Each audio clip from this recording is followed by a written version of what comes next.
est non négociable. Ils étaient quelques journalistes ce matin à défiler dans les rues de Conakry pour réclamer la liberté de la presse. Une marche de courte durée. Quelques minutes seulement après le début de leur déambulation, les manifestants voient les forces de sécurité leur intimer l'ordre de se disperser avant de faire usage de gaz lacrymogène. Les manifestations sont interdites en Guinée depuis 2022. Ils ont arrêté sur place 12 personnes. Et 13e et 14e personne ont été arrêtées après. Il y a eu des blessés, oui, j'ai vu. Il y a une consoeur qui a été touchée par la balle du gaz lacrymogène.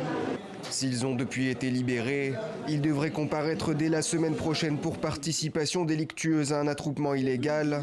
Les journalistes dénoncent un climat répressif alors qu'ils se disaient optimistes au début de la transition. Ce que demandent ceux qui ont répondu présent à l'appel des syndicats de la presse aujourd'hui, c'est la cessation du blocage de guinématin.com.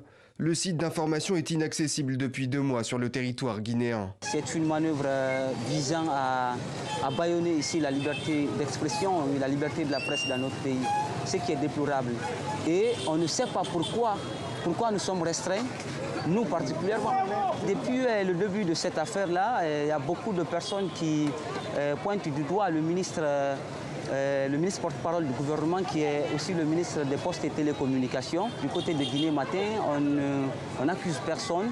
On cherche à savoir quels sont ou bien qui est derrière cette restriction de guinématin.com. Réunis après la manifestation, les syndicats des journalistes ont exprimé leur mécontentement. Ils l'affirment, ils n'accepteront pas de se taire tant que l'accès au site Guinée Matin ne sera pas rétabli. Contacté, le ministre des Télécommunications n'a pas répondu à nos sollicitations.